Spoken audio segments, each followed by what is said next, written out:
Hello friends, welcome back to Hapsanur kitchen diaries. இன்னைக்கு நம்ம beef cutlet என்னோட ஸ்டைல் எப்படி செய்யலாம்னு பார்த்துடலாமா? வாங்க வீடியோக்குள்ள போலாம். ஒரு 1/4 கிலோ அளவு பீஃப் எடுத்துருக்கோம். நம்ம அது வந்து போன்லெஸ் பீஸா நம்ம எடுத்து அதில் 1 டேபிள் ஸ்பூன் இஞ்சி பூண்டு பேஸ்ட் ஆட் பண்ணி தேவையான உப்பு ஆட் பண்ணி நம்ம வேக வச்சு எடுத்துக்கலாம். பீஃப்ங்கிறதுனால ஒரு 8 விசில் வச்சு எடுத்துக்கலாம். பீஃப் நம்ம வேக வச்சதுக்கு அப்புறம் நல்லா ஆறுனதுக்கு அப்புறம் ப்ரெஷர் ரிலீஸ் பண்ணிட்டு நம்ம இந்த மாதிரி மிக்ஸி ஜார்ல போட்டு இந்த மாதிரி அரைச்சி ரெடி பண்ணி எடுத்து வந்துடலாம். நெக்ஸ்ட் இதுல தேங்காய் துருவல் கொஞ்சமா ஆட் பண்றதுக்காக ரெடி பண்ணி வச்சிருக்கோம். வெங்காயம் ஒரு கையளவு எடுத்துக்கலாம். அதுலயே 12 பல்லு பூண்டு ஆட் பண்ணிருக்கோம்.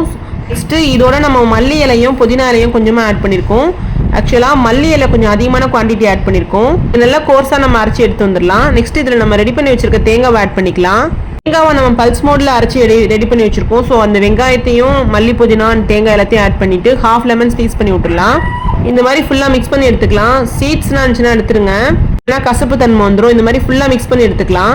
இதுல என்ன முக்கியமான விஷயம்னா, நம்ம வந்து இந்த பீஃபை வேக வச்சுட்டு ப்ரெஷர் ரிலீஸ் ஆனதுக்கப்புறம் இந்த மாதிரி நம்ம மிக்ஸி ஜார்ல அடிச்சுட்டு வந்து வச்சுக்கோங்களேன். அப்பதான் உங்களுக்கு கரெக்டா இந்த மாதிரி பால் மாதிரி போட்டு ரெடி பண்ணி எடுத்துக்கலாம். நெக்ஸ்ட் இதை வந்து ஆயில நம்ம ஹீட் பண்ணி நம்ம பிரெட் க்ரம்ஸ் வந்து ரெடி பண்ணி வச்சிருக்கோம். இந்த கட்லெட் ரெடி பண்ணதுக்கு அப்புறமா அதுல டிப் பண்ணி இந்த மாதிரி ஃப்ரை பண்ணி எடுத்துக்கலாம். ஸ்டவ் வந்து ரொம்ப ஹைல வைக்காம மீடியம் ஃப்ளேம்ல வச்சுக்கோங்க ஃப்ரை பண்ணும்போது, இல்லைன்னா உங்களுக்கு ஃபுல்லா வெந்து வராது. ஆக்சுவலா நம்ம இதை வேக வச்சுட்டோம், நம்ம வந்து ரோஸ்ட் பண்ணி தான் எடுக்க போறோம்.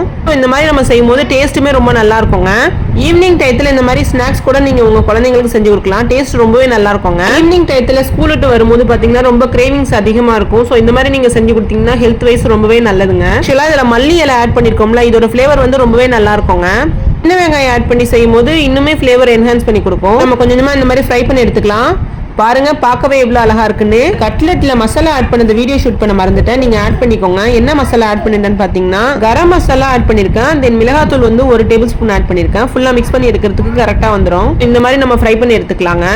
இதை வந்து 2 பக்கமா நம்ம நல்லா ஃப்ரை பண்ணி எடுத்துட்டு வச்சுக்கோங்களேன். கொஞ்சம் ஸ்லோவா தான் இது வந்து வேகும், ரொம்ப டைம் எடுக்கும். பட் வந்து டேஸ்ட் பாத்தீங்கன்னா ரொம்ப நல்லா இருக்குங்க. பாருங்க, இப்ப நம்ம பரட்டி போட்டு எடுத்தாச்சு. எவ்வளவு அழகா இருக்கு பாருங்க. இப்போவாவது நீங்க பீஃப் வாங்குனீங்கன்னா இதே மெத்தட்ல கண்டிப்பா ட்ரை பண்ணி பாருங்க. கொஞ்சம் டைம் எடுக்கும், பட் ஆனா டேஸ்ட் ரொம்பவே நல்லா இருக்குங்க. நம்ம 2 பக்கமும் நல்லா ஃப்ரை பண்ணி எடுத்தாச்சு. இதை நம்ம ஒரு பிளேட்ல சர்வ் பண்ணி எடுத்துடலாம். ரொம்ப ரொம்ப ஹெல்தியான பீஃப் கட்லெட் அழகா ரெடி ஆயிடுச்சு பாருங்க. கண்டிப்பா நீங்களும் ட்ரை பண்ணி பாருங்க. தேங்க்ஸ் ஃபார் வாட்சிங்.